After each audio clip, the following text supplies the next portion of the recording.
Welcome to the Blogger Genius Podcast, brought to you by Milo Tree.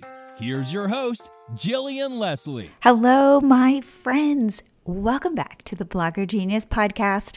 I am Jillian Leslie, your host, and I am so happy you are here.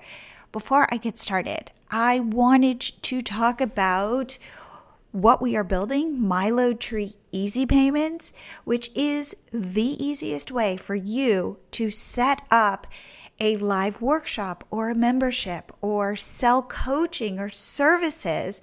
And I feel as creators, 2022 is going to be a very important year for us. This is the year where we take our followers and our communities and we move them off of social media. That's where we interact with them, and we interact with them much more closely.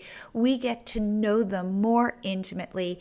And I can't think of a better way to do it than to teach something you know and, wait for it, and get paid for it. I am so excited. If this sounds like something you are interested in, and also remember, we build products with no crazy technology, no platforms to learn. You can set this up in minutes. And wait, here's the best part. You do not pay us a thing until you start making money. That's right. There's no monthly fee. We just take a small transaction fee.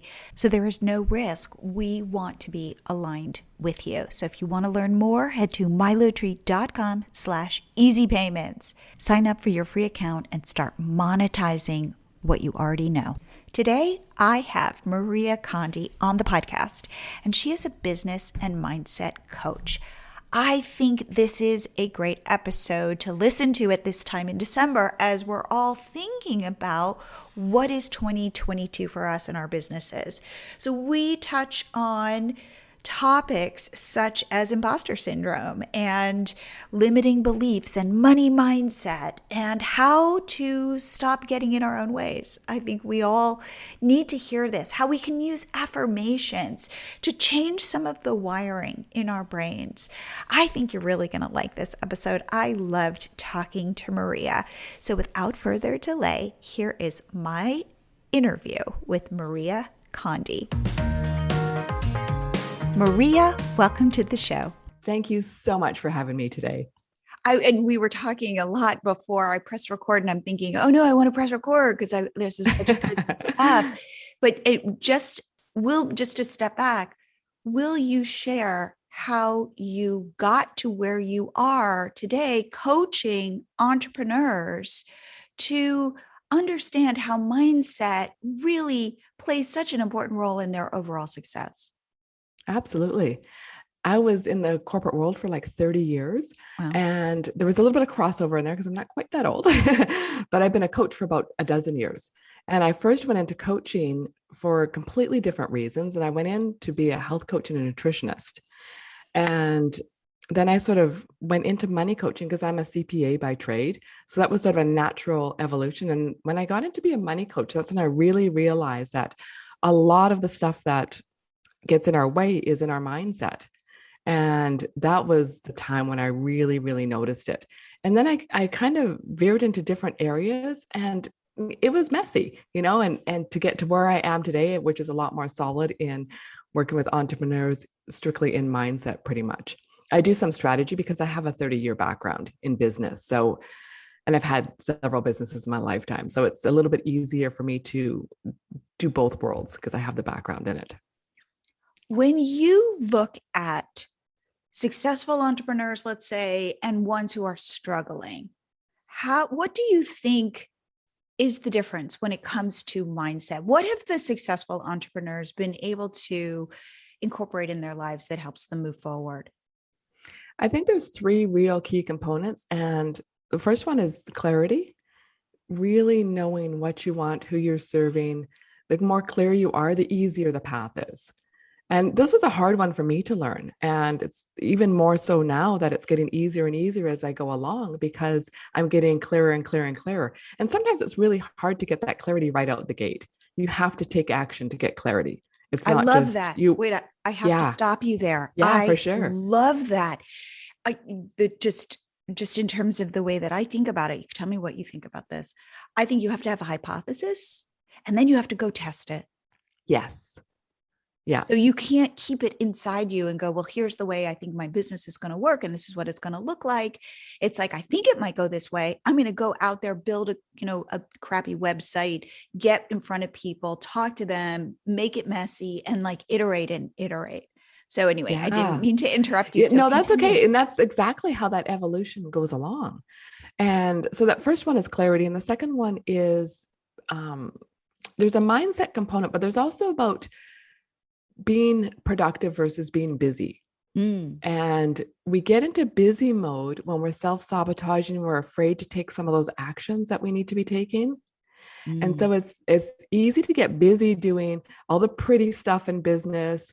And, we can get lost in Canva and websites for days and days and days, and you have no clients. And the ones that are successful don't have websites till farther down the line, but they've got a handful of clients that they just open their mouth and ask for the sale. And all in the messy mode it is, and they just go there and deal with it and pick up all the pieces from there. Because it is a little bit messy when you do it that way. Absolutely. But everyone's afraid to do that. Right. So it's like I was saying this before we pressed record, we all think like, once I get all my ducks in a row, I've got my pretty website set up, I got all these things that I think I need, only then can I launch my business, or can I go ask somebody for the sale, or, only when I look kind of professional. Yes. And that could be 3 years. It could be. Some people never even make it out the gate. Or they build all that out. And I've seen it with especially course creators. They spend a year building a course and then no one buys it because they didn't test it. It's not what people want. Or they might have 2 or 3 sales, but they have a hard time getting it off the ground because they've invested sometimes tens of thousands of dollars in photography and film and all, videography and all that. And they've built out something that hasn't been proven yet. And it's sort of you have to kind of go the messy backwards way to do it. I've got one I'm starting right now, and it's like, and it's on paper, but I'm starting to test with people. And it's like, I let them know ahead of time. It's, this is going to be a little bit messy, but we're going to make sure you're successful. And that's the benefit of doing it this way, working with me. And then come January, I'll have this nice, concise piece put together with all the words that my clients use versus my words that will help it sell even more, because it's not about me. You are preaching to the choir. It's funny. I noticed this in myself. We are launching this new product called Milo Tree Easy Payments, and David, and my husband is my partner, and we're working on it and we're super jazzed. And then all of a sudden I decided to host a workshop, and it's going to be actually this week. And I noticed I got a little depressed, and I didn't know why. And then I realized it was because now it was like the two of us behind the scenes. It's fun. It's all like in our vision. And then I had to go out and I had to sell this. I had to pitch it to people and be rejected and see, maybe we're crazy. Maybe this isn't a viable idea. And what if we show up and it's not good? And all of a sudden, and it was like, I kind of noticed I was like, had been feeling so excited. And all of a sudden I was like, wow, I feel so unmotivated, and I feel kind of scared, and I feel kind of anxious.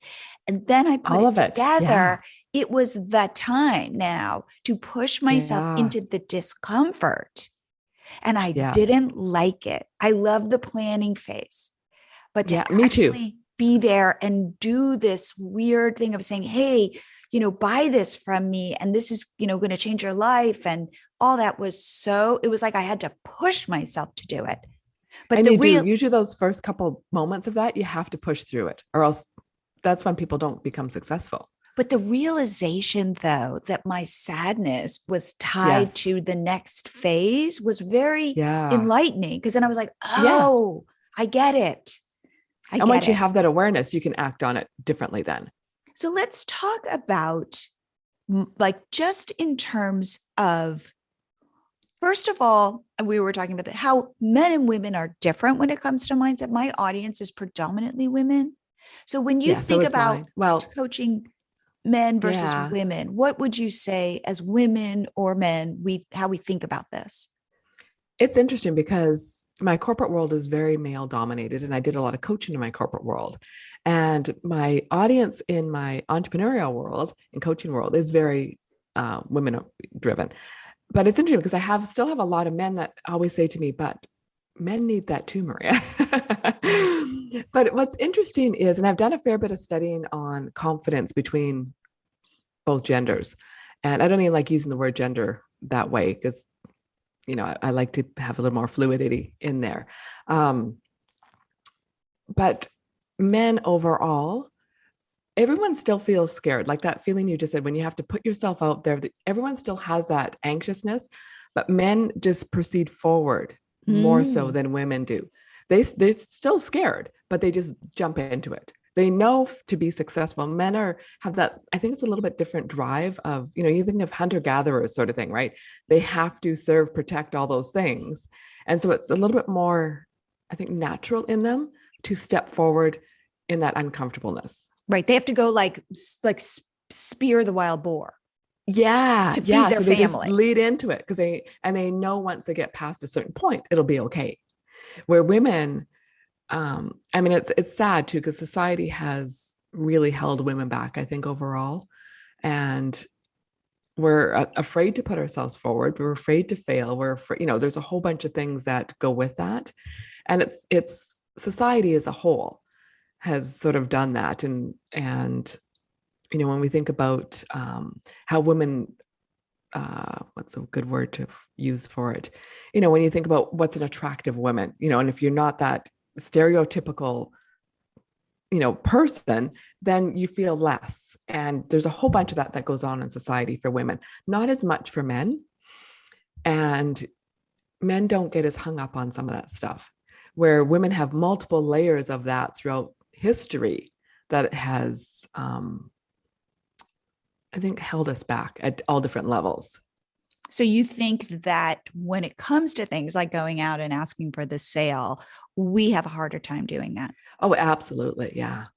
And in terms of, though, I think too, we all as entrepreneurs, all of us, I don't know one who doesn't suffer. We all suffer from imposter syndrome. We all absolutely think, who am I? It's funny because I'm with our new product, MyLettery Easy Payments. What I'm saying is, hey, go visit. It's a way to enable you to you might be interested, host workshops or memberships super easily.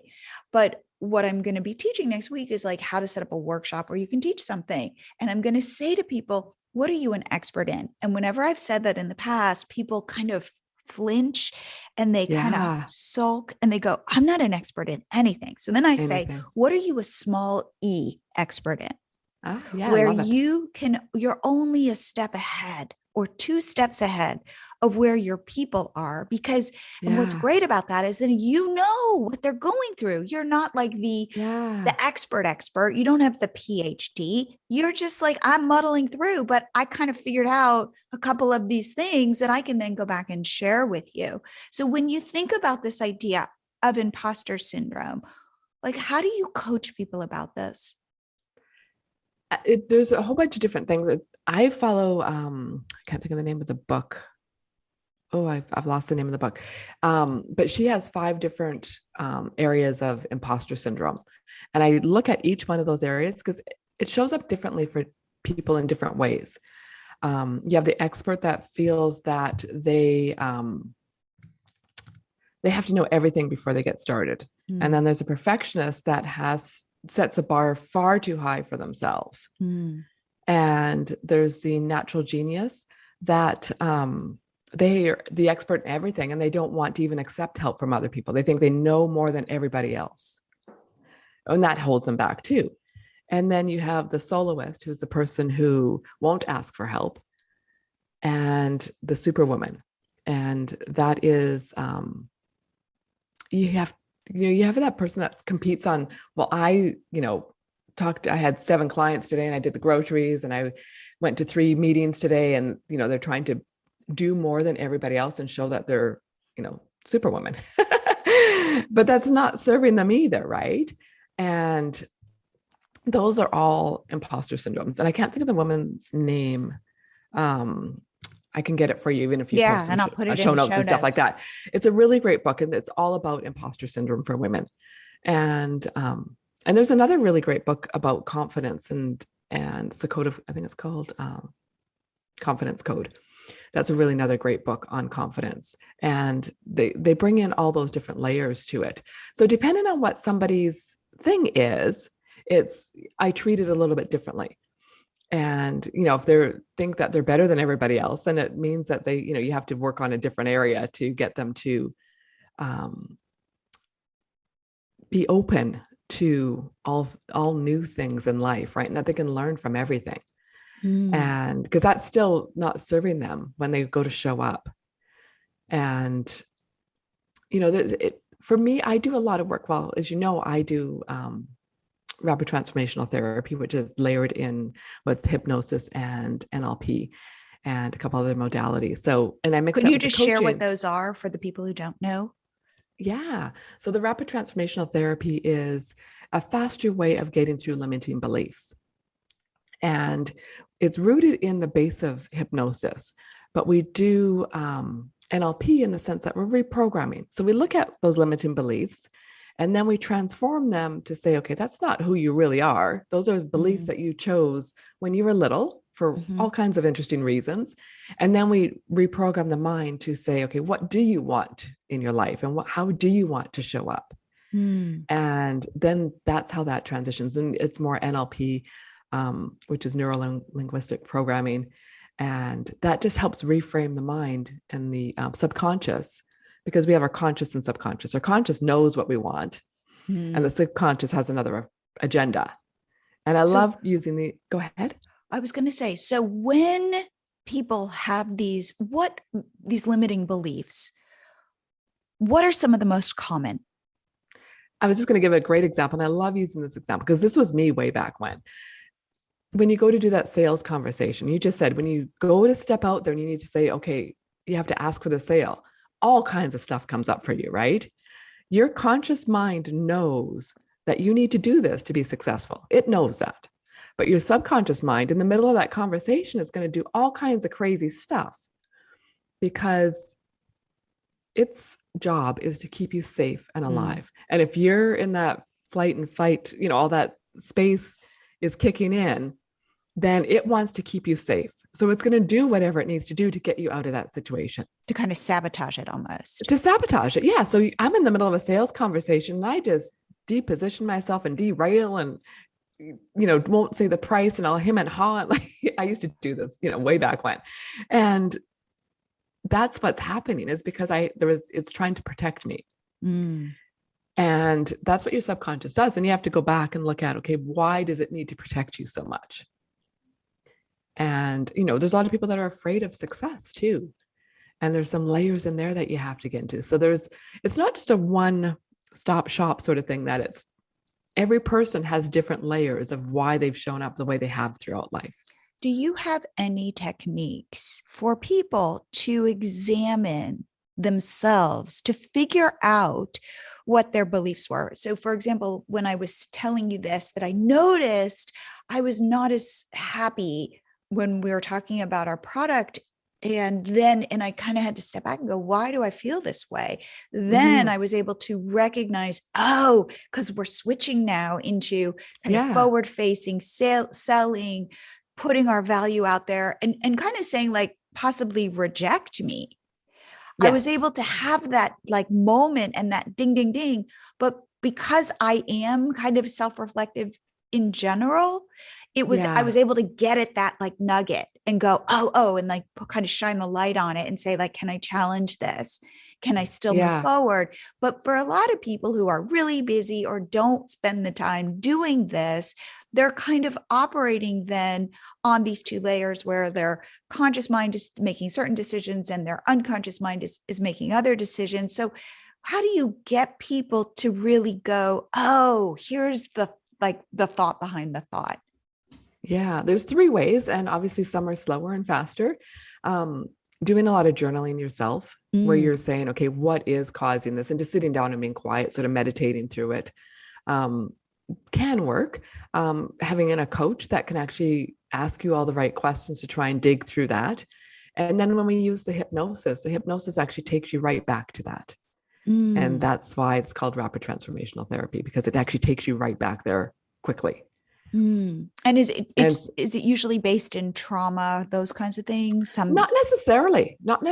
I've had, when I went through my own training for it, we had to be hypnotized over and over and over. So I had to come up with a new theme every time I wanted to do it, right? Because I didn't want to do the same thing every time. But for me, exercise was a big deal. And I struggled to show up all the time. But what came up for me was not necessarily trauma. What it was is I had grandparents the grandmother was really, really sick with cancer and in the hospital for years. My grandfather was super healthy, outdoorsman, and he just dropped dead of an aneurysm one day. So my little girl said, why would I want to be healthy and exercise when you just dropped dead? Even though it's not logical to our conscious mind, it's a meaning you attach to it when you're younger. So when I was little, I attached that if you exercise, you're not going to live as long. And I had my own coach who was super, super healthy, who died very, very young. She was 47 years old and she had just had twins that were 8 months old when she died. Wow. Super, super healthy. So my mind is, it struggles with that.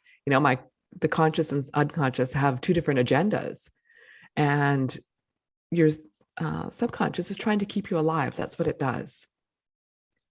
And that's its job, which is good. But, it doesn't, your conscious mind knows that exercise is healthy for you. And I'm used to be a health coach. I know that, right? But my subconscious mind, it says that we need to keep you alive. That's our job. And you're seeing all these things and you're believing, and the meanings you're attaching to these is that you're going to die. So it was really interesting to unpackage that. And then I had to reprogram to say, it's safe to exercise and it's okay to exercise and it's good, it's healthy, it's going to keep me living longer. Those were anomalies, those sort of situations, right? I wanted to take a short break to tell you about a free checklist I am offering, and it is all about how to set up a paid workshop in under an hour. This is an awesome way to get paid for what you know. You can set it up easily with MiloTree Easy Payments. We give you free sales pages so you can hit the ground running. My hope is that you'll even set this up and be ready to go in January 2022. So head to milotree.com/paid workshop, because that's what you're setting up. So it's milotree.com/paid workshop. Get the checklist. Got any questions? Reach out to me. And now back to the show. So if I don't have a coach though, how would you recommend I reprogram certain belief systems? So it seems like there are a variety of, as what you're saying. Yeah. It sounds like you're saying, we have these two parts of our brains and they don't necessarily talk to each other, and they they don't get along very well. But they don't even know the other one exists. No. So you need to figure out okay, you want this, but there are parts of your brain that might be limiting beliefs that are keeping you safe. Yes. And, but then you need to identify what those are, but then you need to change those beliefs. Yes. You can do some of that through affirmations, and I use affirmations and something called affirmations. So an affirmation, which we know is an I am statement that says, I attract money easily to me. And an affirmation, because for some people, when that's not a true statement, their mind still has a little bit of a hard time making that true. Right. It feels kind of BS-y. Yeah, exactly. And so an affirmation helps you transform that. And what you would say in affirmation, see if I can get this right without having it in front of me, is, why do I attract money easily? So what it does is your brain tries to solve that when you ask it as a why. When you say I am, it'll say, okay, but that's not true. Right. If you say, why do I? Then you're assuming you do. You're kind of backing into and your brain's going to try and go figure that out and work with that. And then it makes it happen. So it's a little bit different angle of doing it. So when you do, so let's talk about this. Okay, I can say that. And do I need to say it once? Do I need to say it 400 times?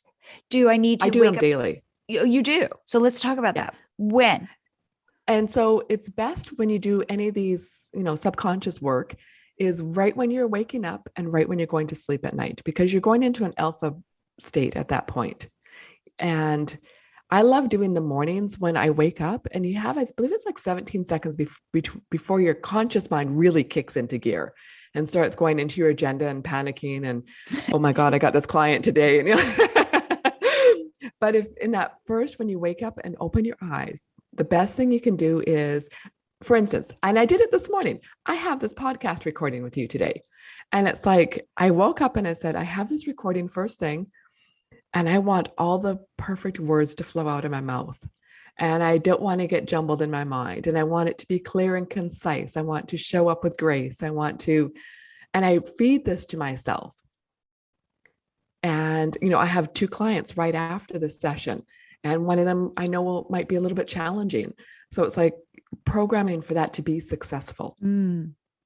Before I'm into the state of, oh my God, how am I going to work with this person today? It's, what kind of questions is this person going to ask me on the podcast? What if I'm not ready for them? Which we can easily get into as soon as our conscious mind wakes up and puts us into that, oh my God moment, right? But when you're in that earlier stage, if you can actually do that positive reinforcement for yourself, it's really helpful. Ooh, I like that. I will try that before I go to bed and when I wake up. So is it like, this is like a lifetime's worth of work? This is not like I do this for, a month every morning. No. And it's like, and is it also about kind of, if you can, catching yourself in your own thought process and your patterns, when you notice, when you go, oh my God, I'm so poor, or whatever it is, whatever that belief is, to challenge it and go, hey, as soon as you hear it. Yeah. Like I've always heard this, which is when you're feeling poor, to give money away. Yes. Because and it doesn't mean like go give $1,000 away. It means like go give $5 to somebody, or be of service in a big way. Be of service, because the idea of me doing it is I couldn't be poor if I have money to give away. Yeah, absolutely. So it weirdly tricks me into going, wait, you're not that poor. You've got $5, or you can do, help somebody else. So go do that rather than focusing on, oh my God, I'm so poor. Absolutely. So let's talk about, I was just going to add one more thing about lifelong doing it. When we do the hypnosis, when I do it with people, they actually get a 21-day recording, which helps reprogram for that 21 days, but you can use that longer term. And so when we do that piece, that is 21 days to actually make that big transformation. But when I do those, a lot of my own affirmations every single day, and I change them as I need to. And because there's different points where I have more confidence or less confidence, I'm trying something new, or different things are happening in your life. And, even for myself, I realized that I had some generational things happening. And one of my newer affirmations is that it stops with me. So it's not even about, it could be for all different reasons that you're using your affirmations and the statements that you're saying to yourself to make those changes. And it's evolutionary, right? Like it's, as you grow and develop as a person, those are going to change. And, when you feel concrete in something, you're going to move on to that next layer or that next, it's like, peeling that onion, right? It's what's next. And your own personal growth is going to grow and develop, and those are going to change over time. But the premise of doing them lifelong will probably be lifelong if you're into wanting to grow to be your best person throughout your life. I don't think it's just a one-stop shop sort of thing, right? Right. Like I'm over it. I solved it. Yeah. It'll change over time, And I just had this flash of like, when my daughter leaves for university, I'm going to have a whole new set of stuff coming at me as, how do I cope with this now? How do I deal with this? What does this mean to me? Who am I? Because it's a whole self-defining moment again. I was mom for 20 years, right? Now, who am I, right? And there's a whole nother evolution of you as a person in all those stages. Absolutely. So let's talk about money mindset, because I'm sure this is like a big stumbling block. It's the biggest. Or the biggest. So let's attack this. And I do think, again, as women too, we tend, and again, I'm making generalizations, but just this idea that we might not feel deserving. Yes. Well, there's two sides on the money side. I see men and women equally having lots of challenges with money, Mm. from different reasons though. On the worthy side, yes, I'd see that being more on the female side for women. But men can do some crazy stuff with their money too. Men can be hoarders too, which isn't good either. And men can still have those, I don't know what the word is, just not doing the right things with their money and wasting it in different ways, and just what we spend our money on. I've watched men buy all sorts of things. It's like, but why did you just spend money on that? Like it's, you just wasted it. Where women, we're known for shoes and handbags sort of thing, right? But in the entrepreneurial world, you have a lot of people that spend a lot of money on courses that are like, I call Yes. course junkies. And I am one of those too. I love learning, right? But when do you stop and actually start implementing? Right. And courses can be a great way to think you're working on your business when you're really hiding from your business. Exactly. And that, when you look at, so let's jump back to the money side of things. It is a lot to do with our worth. And women, I find it's hard. It's more, shows up more when it comes to pricing, for instance. Men can just say, it's going to cost $5,000 to work with me. And women will be like sweating at $1,000, right? And that's where that difference comes in. And that is about your own self-worth. It's about, I think there's still a layer of society and history that has deemed our worthiness. When you look at even glass ceilings and income disparity, all those things, that's always been there in history. It still is, sadly. Men still make more money than women. And there's a confidence piece to it. And there's a worthiness piece to it too. So how do I get my mind around asking for the sale, knowing I'm worth it? For women, I find it helps when we just do smaller increments. Some women can just say and bite it and just say, you know what, this is it. Our brain works better when we do smaller steps because our brain has to get familiar with the unfamiliar. And when you do that in smaller increments, it's a little bit easier. So there's not the panic attacks and the self-sabotaging where you shut down completely because it's just too hard. But if you say, you know what, I'm going to charge $1,000 and by the end of next year, I want to be at $2,000. And once you start getting that, then it's easy to do bigger increments. It might be the year after that where it's at $5,000 because I know I can deliver. I've proven it. We need a lot of proof ourselves where men can just go out there and know that they can make it work. And you see that in the corporate world a lot.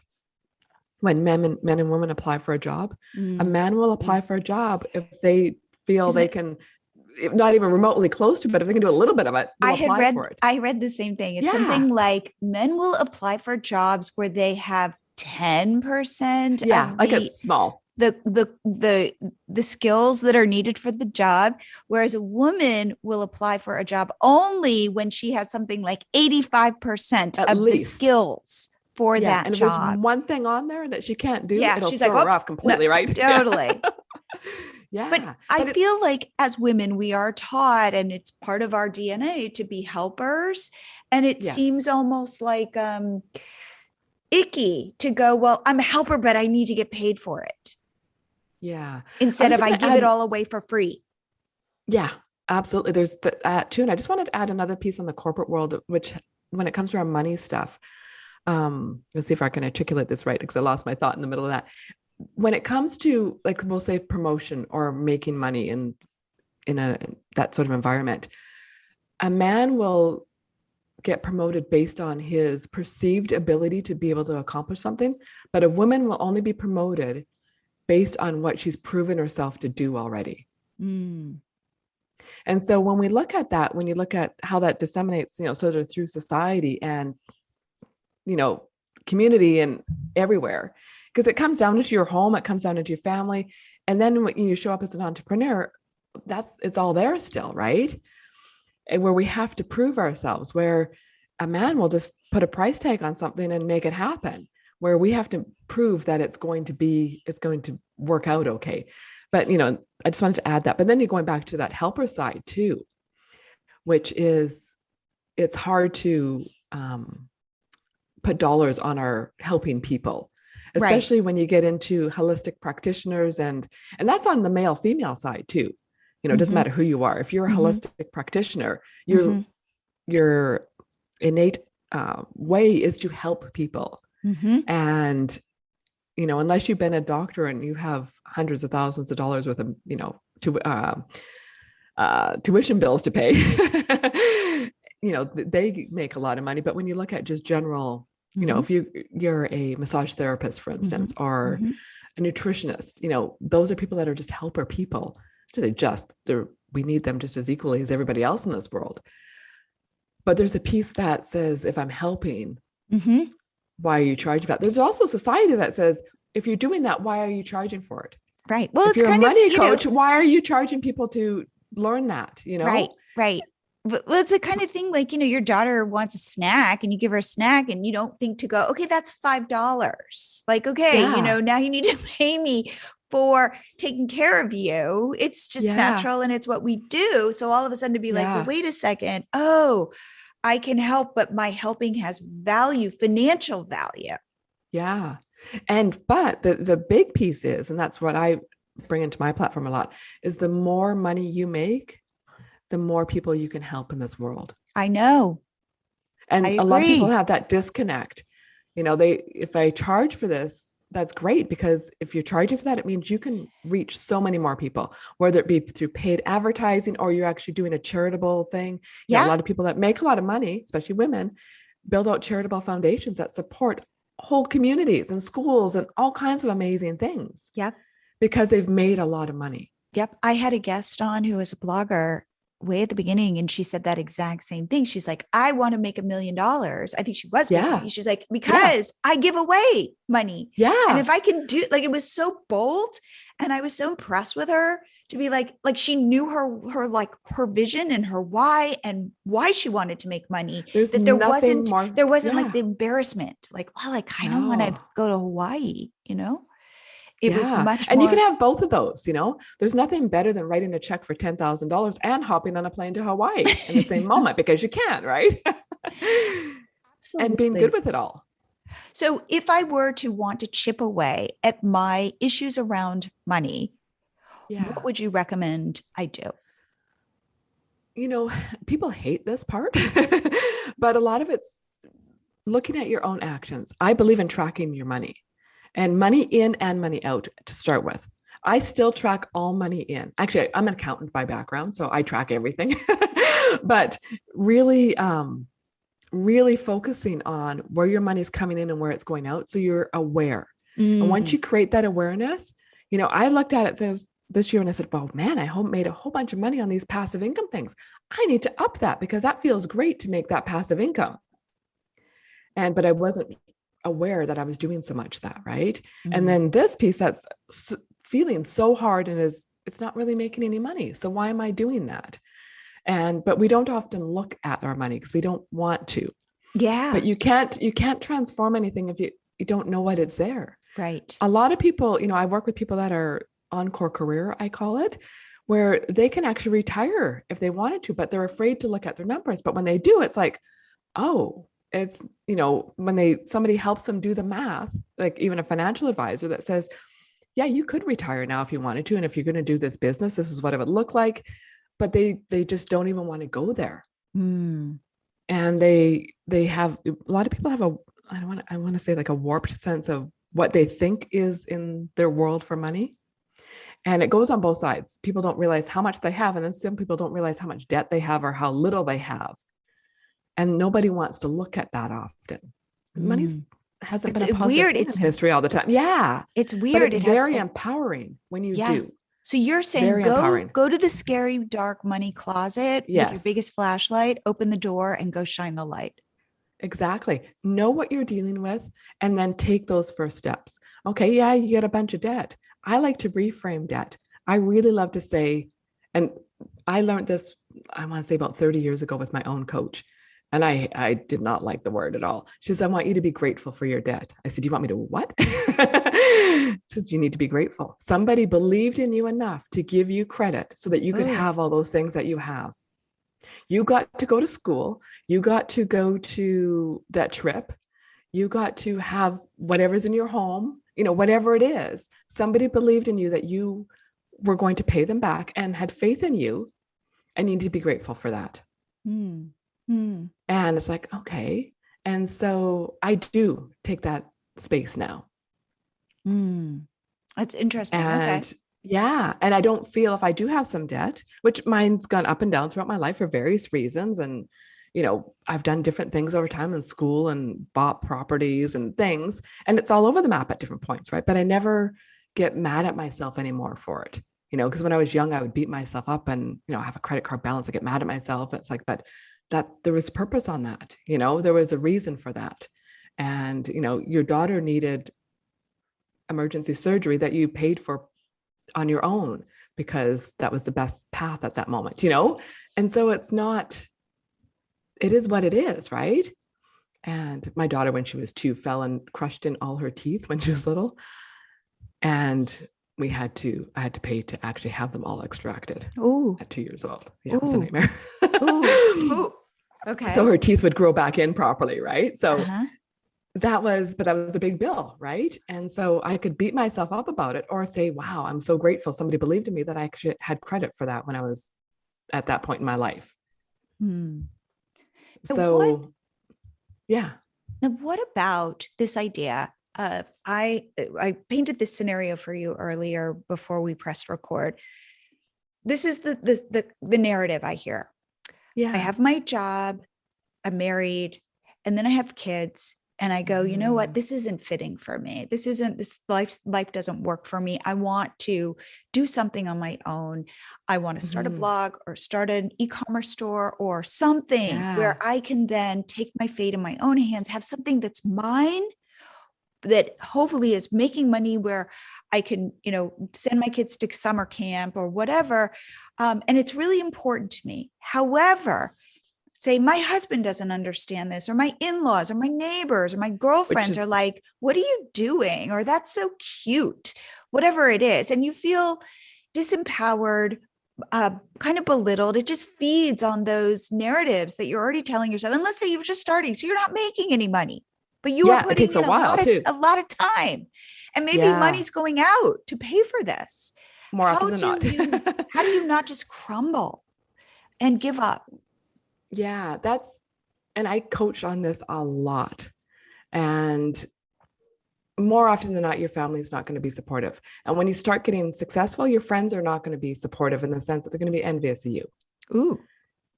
Which is a whole nother world to deal with, right? Ooh, when you start making money and but you just write a blog and you're making all kinds of money. Yeah.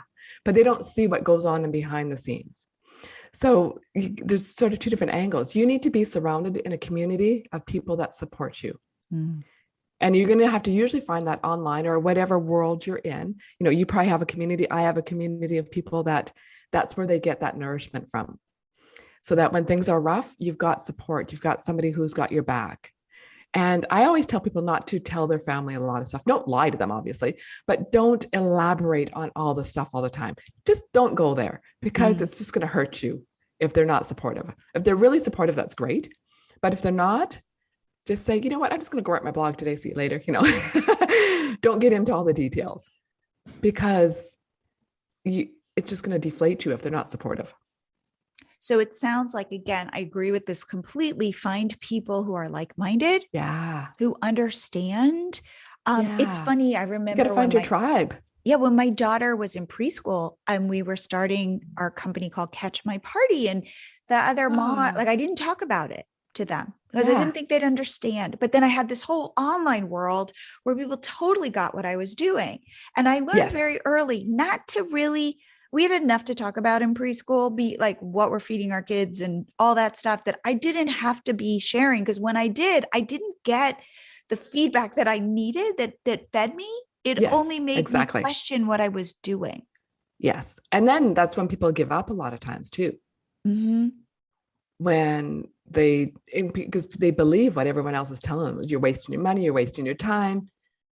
But to be an online entrepreneur, there's a journey, and it's not easy all the time. And there's many, there's an energetic piece, there's a mindset piece, there's tactical things you need to do right.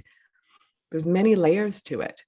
And to have all of those, it takes a while to get that success path. And that's why a lot of people don't make it through, because they don't have the stamina to get through that. And then they're listening and believing in all the people around them that are telling them all these other things, right? Yeah. So it is about creating boundaries, being okay, not sharing everything, having something that is your own, believing in yourself. So if for example, I will say, anybody out there who feels this way, email me at Jillian@milotree.com, and I will just give you a little extra juice for that day to tell you got this, Exactly. and that it's rough. And we were talking about this before. It's messy, and you do fall into self-doubt. Like, it's not, you look at all these people on Instagram and they look like they are just living the best lives, and that they're having just so much success and it's so easy for them. And you peel back that curtain and you will see all the messy stuff and all the self-sabotage that you feel you have. Yeah. Like, we're all kind of human at the end of the day. Yes. Yeah, absolutely. And it's when you're an entrepreneur, that really taxes on you to start with, let alone not having a support system around you at home. It's hard enough as it is, even if you do have a support system. Yes, definitely. So Maria, this was super interesting. And I feel like you've given me a lot to think about. Just take it, like, especially shining the light where we don't want to shine the light. Yeah. Absolutely. Really examining. And you have to go there, though. You have to go through to be successful. You can't skirt around this stuff. And I'm going to start affirmations in the morning when I wake up. I love that. Yeah. So Maria, if people want to find out more about you or connect to you, what can they do? The easiest thing to do is find me at my website. Is mariaconde.com. And will you spell that? MariaConde.com. Perfect. Well, Maria, and there's lots of ways to connect with me there. Yeah. Awesome. I feel like it's a Saturday while we are recording this. It's a beautiful day here in Austin. And I feel like I'm just going to kind of soak in our conversation throughout the day. Yeah, I love having conversations like this. I love it. Well, Maria, thank you so much for coming on the show. Thank you for having me. It's been a pleasure. I hope you liked this episode. I've actually started doing affirmations in the morning, and I do think it gives me a sense of groundedness. I feel more connected, a little calmer. If you start doing affirmations, please reach out to me. Let me know what you think. Reach out to me at Jillian@milotree.com. I'd love to hear about your journey. If you are in a giving mood during the holidays, I have a simple request. If you're enjoying the show, would you head to iTunes? You could also get there on your Apple Podcast app. Head to the Blogger Genius podcast and leave a 5-star review. I would be so grateful, and I might even read it on an upcoming episode. And I will see you here next week.